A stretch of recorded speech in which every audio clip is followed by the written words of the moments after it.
Yo, what is up everybody, and welcome back to another NCAA Football 14 Ultimate Team game. We're going against some random team here. Right now we're 2-1, and we need 5 wins to qualify for the playoffs. So if we can win this game and go 3-1, then I feel really good about our playoff chances. Because that means we only have to win like what, 2 of our next 6 games. So that should be pretty easy to do if we get the win today. If we don't, then we go 2-2, and it's gonna be a struggle from there. So hopefully we can contain this guy. He's out in like some Navy like quadruple option out here. He's got like 4 people running all over the place. Though the main guy to watch is Cam Newton. That's the main weapon to watch. So we're watching him, and on 3rd down and 12, he's so committed to the run game, he runs it on 3rd down and 12. Not the greatest idea. That brings up a 4th down and long, which he tries to go for, but he ends up getting sacked before he can even like blink.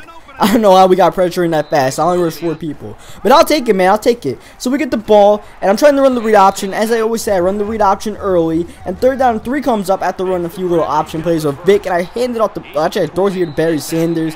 And, of course, I want to get Barry and Mike Vick involved in the game as much as possible because they are my 2 playmakers on the team. There, Dallas Clark gets a nice gain. Next play here, look at Barry Sanders showing his power. Just stiff arm the guy out the way. Just get out the way, man.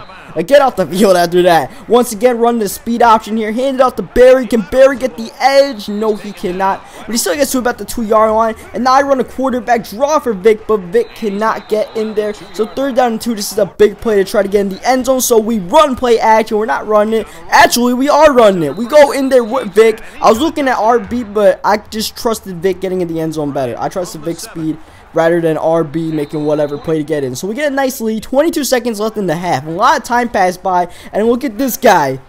Get your hands up the cookie jar, man. A lot of people like that, man. I said that on my last Madden video, get your hands at the cookie jar. And I actually liked, I was like, after a few times I said, I was like, I like this, I like this. This could be like a new catchphrase. And people are like, oh yeah, you should definitely keep on saying that. So that guy gets his hands at the cookie jar because of that. So we got the ball here with like 6 seconds left, throwing it up for the tight end, and he gets it for a touchdown right before the half ends. And like my drive took so long. Wow, well, he just play for anything. He picks it up, and then this happens. Just like screw my life right now. What is going on here? But thankfully, wait, yeah, this guy makes a tackle, and if he didn't, it didn't even matter because there was a clipping foul. And I don't like that about NCAA. Like, they don't tell you when a foul happens until after the play ends. That's kind of stupid, if you ask me.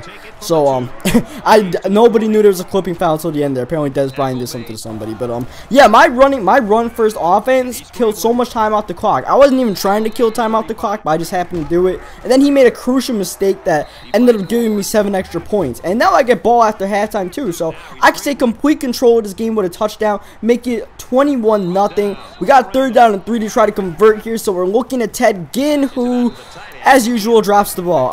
I'm just about to sell that stupid ass Ted Ginn card, because all he does is drop the ball. Like, seriously, at least once a game, I throw it to Ginn, he's open, he drops it. He was close to the sticks, but if he actually caught it, I probably would have went for 4th down and 1. Instead, I punt the ball, but it doesn't even matter, because this guy turns it over right back, so I actually gained some field position, because this guy decides to throw another pick. And now we're running the screen pass here, but I'm like, nah, let me just take off of Mike Vick. And look at Mike Vick electrifying out here, going all the way for a touchdown, but I stop here for whatever reason. They kill like 1 second. I don't know why. When people like move away, for some reason I decide I'm not going to score. And it ends up screwing me up here because I don't get in the end zone here. 2nd down and goal. I call a screen, throw it to Benson, and you see Cedric Benson's in the game. Apparently Barry Sanders got hurt, and he's out for the next 10 games. So my only freaking good running back just got injured for the next 10 games.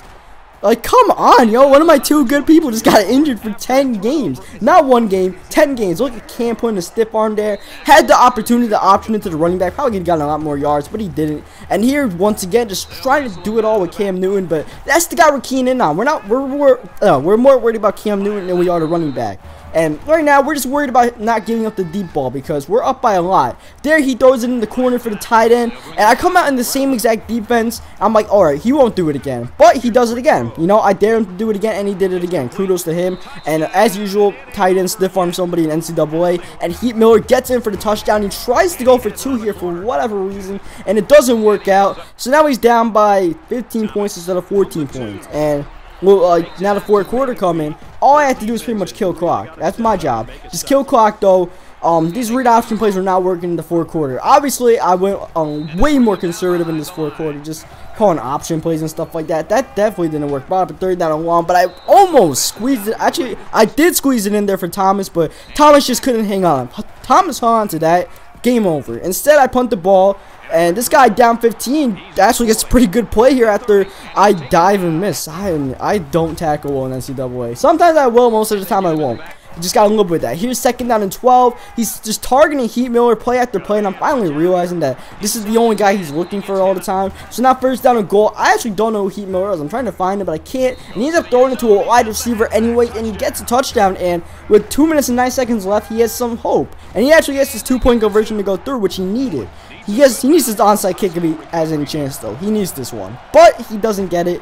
And since there is no 2-minute warning in NCAA, he doesn't get that extra timeout, and 1 first down will end the game for me. So, 2nd down and 10. We passed the ball since we can't run the ball at all. And thankfully, Cedric Benson is able to fight for the extra yards, get the 1st down. But apparently, Cedric Benson got injured on the play. And Cedric Benson is out for the next 10 games. He got injured. So, my 2 running backs just got injured. I don't know. I have to buy, like, some cards out the reserve, but at least we got the win. At least we're 3-1. We lost some soldiers, including our 2nd most important player in Barry Sanders, but we're 3-1, so that's all good. So hope you guys liked the video. Subscribe for more of this stuff, and I'll catch you guys next time.